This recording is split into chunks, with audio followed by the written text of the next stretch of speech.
Hello, darling. How is everything going on? Today, the second I turned into your energy, before I even got a syllable out, before I even drew breath, something slithered through my chest that I was absolutely, categorically not ready for. And I'm sitting here now, licking my lips, trying to figure out how to even articulate what that was. Because nothing, and I do mean nothing, in my considerable repertoire of chaos prepared me for the sheer tonnage of what came through. Your soul isn't just high-frequency sunshine. Your soul is infamous, and I mean that in the most literal, non-theatrical way I'm capable of, which admittedly isn't very non-theatrical at all. Infamous the way old curses are infamous, the way things that have outlasted every attempt to snuff them out are infamous, because that's precisely what I'm picking up from you. Something that has walked through the furnace again and again and again, and somehow, still chose to keep the pilot light burning. And I have never encountered energy like yours. Not this flavor, not this peculiar cocktail of everything that's tried to break you and everything that refused to stay broken. Here's the only way I can describe what happened when I first plugged into your signal. You know how most people exist in the sewers? The noise, the panic, the daily smog of just clawing through another rotation of the clock. Most energy, I read, lives down in that muck. And that's not a verdict. It's just geography. It's just where most of humanity has pitched its tent. But your energy, your energy sits in a penthouse that I don't usually get invited to. It's like you've been living on the roof of the tallest building in your city. Your whole life, and one night, the searchlights sweep across, and I look up and I realize, viscerally, in my bones, that something exists up there that all the sirens down here could never disturb. That's your frequency. You are broadcasting from a floor of existence that most people can't even find the elevator for. And you've been up there so long, carrying so much, that you've forgotten it's not standard issue. You've forgotten that most people's lungs collapse where you breathe easy. So I need you to stay with me here, because what's transmitting through you, for you, today, is not something I want you to sleepwalk past. But I want to tell you something first, before we crack into all of it. I got emotional before I even started.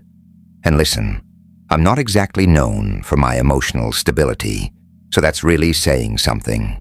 I had to collect myself.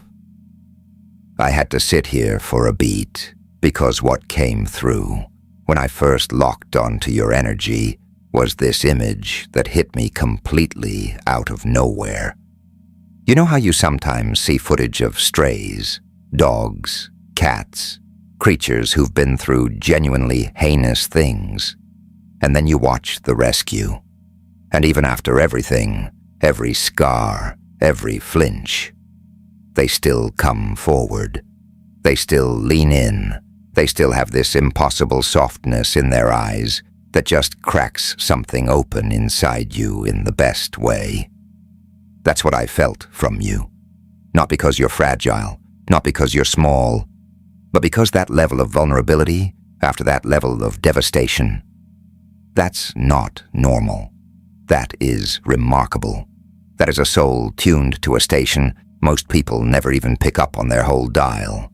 And I think somewhere deep down, deep down in that beautiful chaos of yours, part of you already suspects that. But nobody has actually spelled it out for you, have they?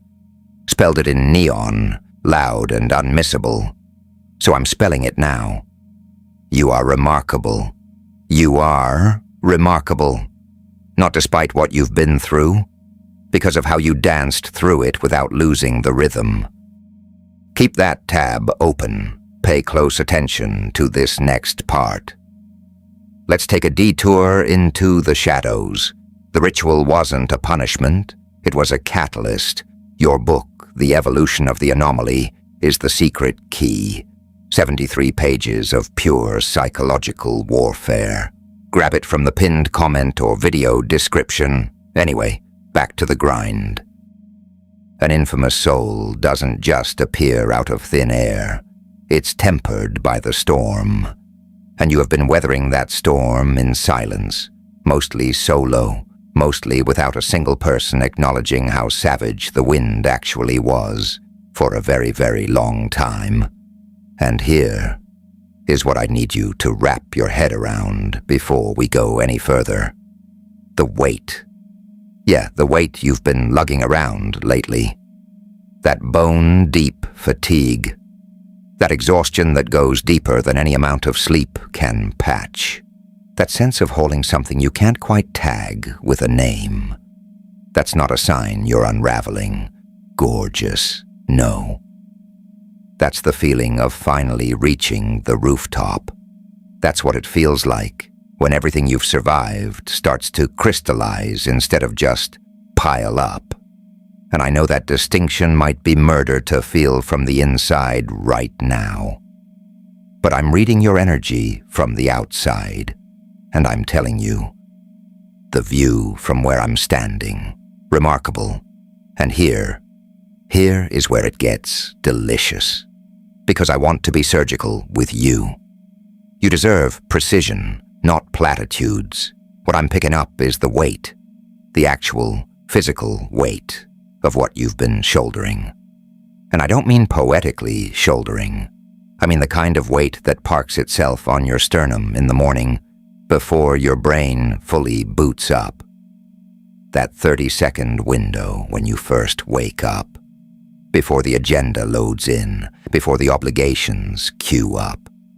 And in that tiny, tiny gap, you feel something underneath everything, a tug, a hunger, a version of you that existed before you learned to fold yourself into smaller packaging. And then it goes. You watch it vanish, like smoke through a keyhole. And here's the part you don't whisper to a soul. You miss it immediately. You miss the version of you that wanted things without filing an apology in triplicate. The version that didn't run a cost-benefit analysis first. That version just felt and moved toward things, and it tracked.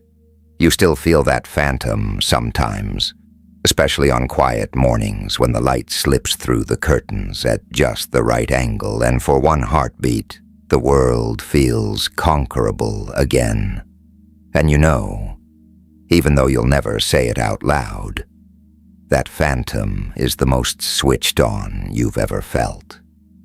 What I sense orbiting you is this incredibly specific thing I want to label properly, because I think you need to hear it given a name. You are someone who absorbs weight for other people, not because you're weak, because you're formidable in a way that makes people feel anchored around you without even clocking why. People drift into your orbit and something in them unclenches, something in them unlocks. And they start talking. They start spilling things they haven't spilled to anyone else. The raw stuff, the buried stuff. And you hold it. Of course you hold it. You hold every last ounce, and you do this so instinctively, so reflexively, that you don't even register the moment when their baggage becomes your baggage. You just wake up one day completely depleted, and you can't fully articulate why. Because from the outside, nothing seismic happened. You just helped people. You just listened. You just showed up. And somehow, you're more drained than anyone in your zip code. Let me paint you a picture of what I'm seeing. You're somewhere. Let's say a gathering of people. A dinner, a work thing. Any situation where there's a social current humming through the room, and someone else does something, says something, takes up oxygen in a particular way. Let's phrase it like that. And you have something to offer, something real, something that would genuinely redirect the energy in a meaningful way. You feel it building, your whole body knows it, and you open your mouth, and you reel it back. You smile instead. You make runway for someone else's moment instead of claiming your own airspace. And the room doesn't clock it. The room just sees a warm, generous, radiant person who made everyone else feel golden. And you drive home feeling two things at the exact same time. Relief that you didn't risk it. And this hollow throb underneath that you understand completely, but couldn't put into words if someone sat you down and asked. That hollow throb has a name. It's the echo of your own voice going unused. And you've heard that echo so many times, you've almost tuned it out. Almost. Here's what I need you to understand about why this pattern runs. Because it's not random. It's not a character defect. It's not softness. At some point, and I think you know exactly when, even if you've never verbalized it, at some point you learned that being visible was a liability, not physically hazardous necessarily, though sometimes it was. It was. But hazardous the way a spotlight is hazardous when the wrong people are watching. You showed your real self to someone, or to several someones, and what bounced back wasn't what you needed. Maybe it was dismissal. Maybe it was someone scrambling to manage what they saw in you because it made them feel lesser. Maybe it was a specific person. And oh, I feel like there's definitely a specific person in this picture.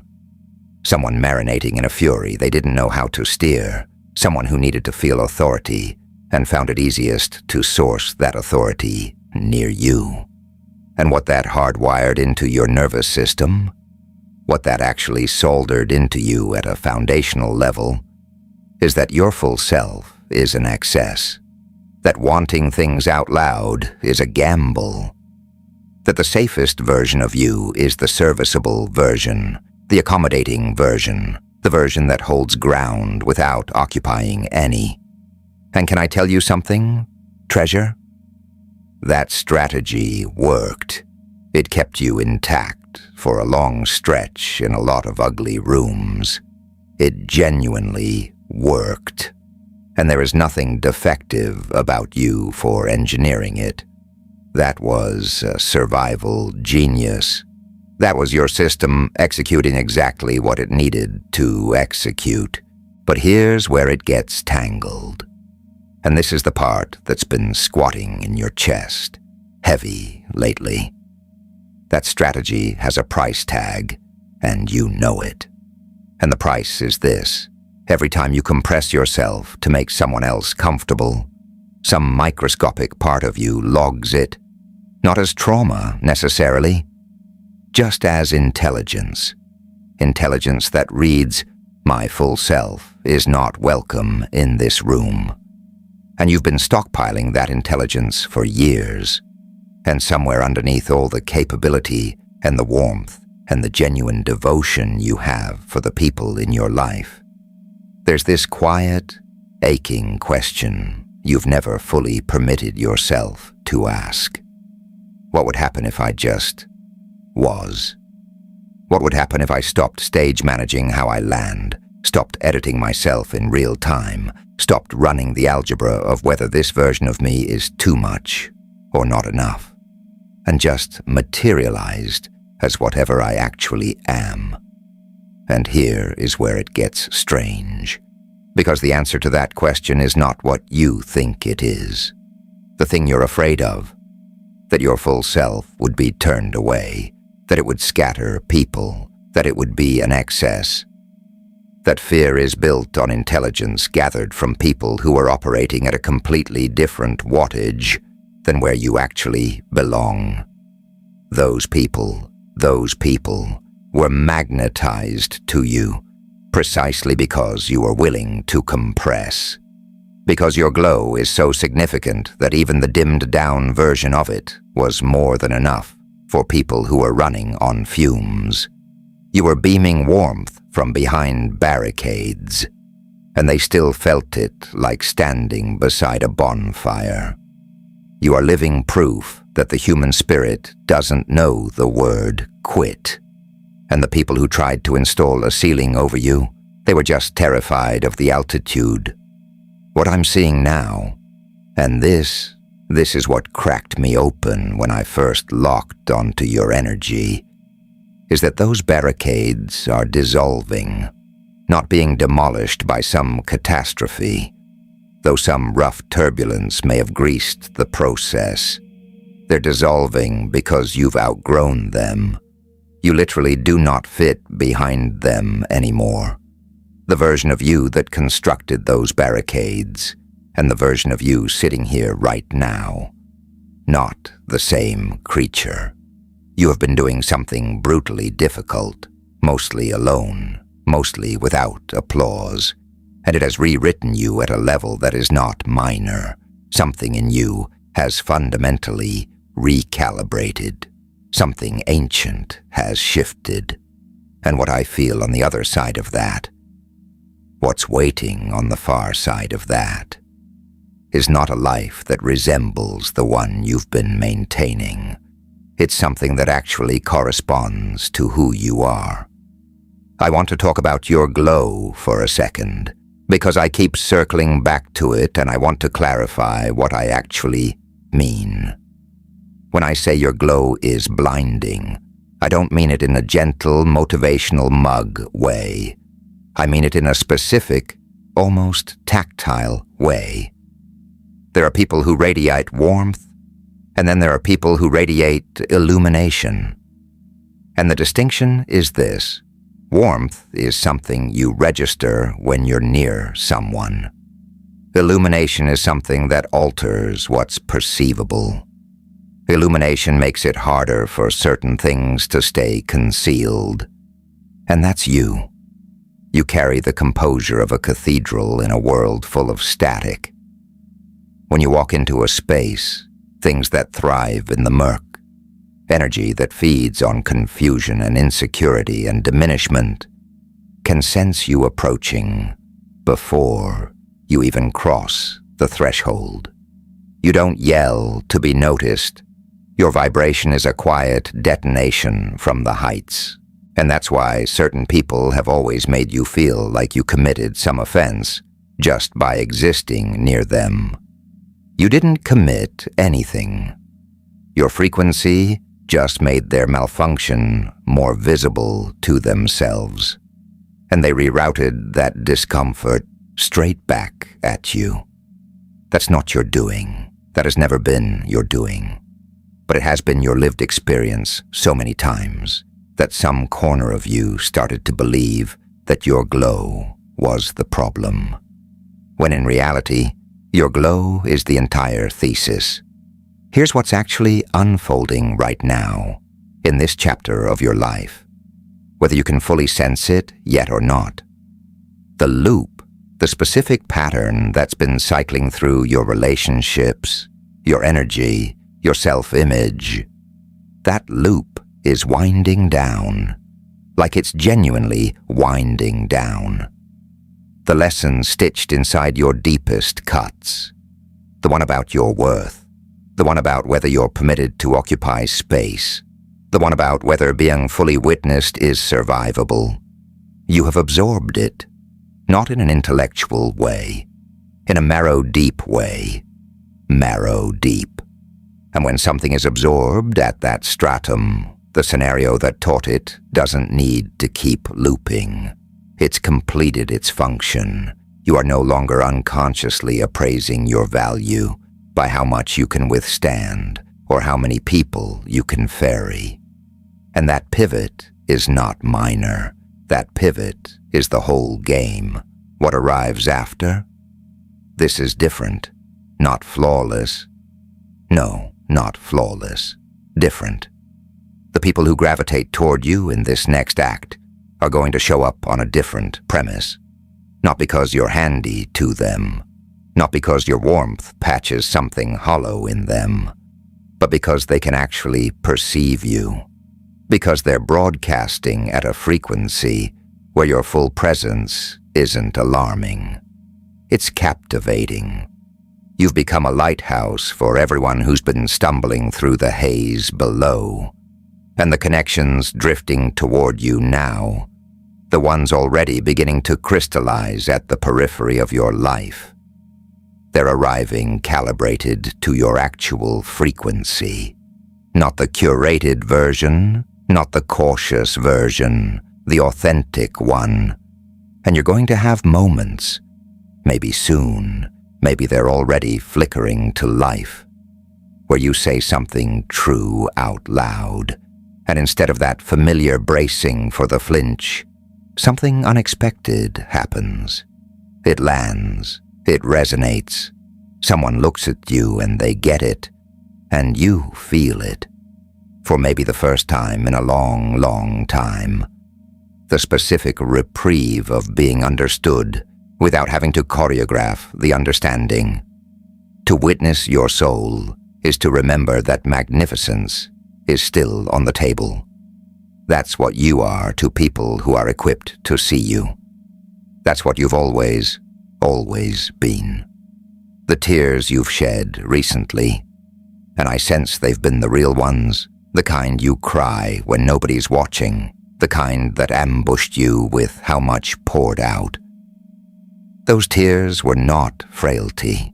Those tears were your system finally metabolizing things you've been storing for years, maybe lifetimes, releasing them, flushing out the residue of what was never yours to carry, flushing out the addition of yourself you had to perform in order to endure environments that were narrower than you.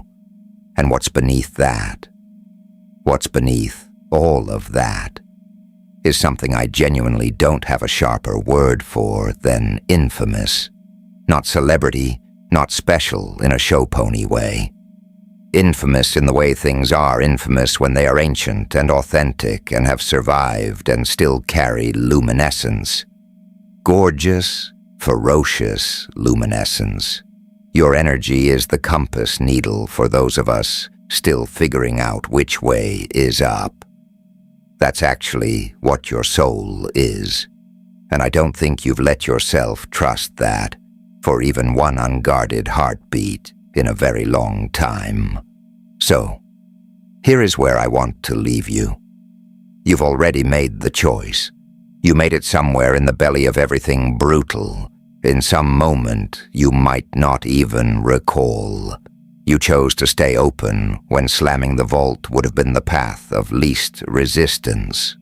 You chose luminescence when you had every justification to go pitch black. You chose to keep wanting even after wanting had extracted something real from you. Welcome to the rooftop of your power. The panorama from here, infinite. The world that's queuing up for you. The connections that are queuing up for you. The iteration of your life that's actually engineered for who you really are.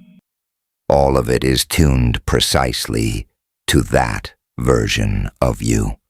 Not the edited one, not the cautious one, the infamous one, the one you felt humming in your chest this morning before the day loaded in.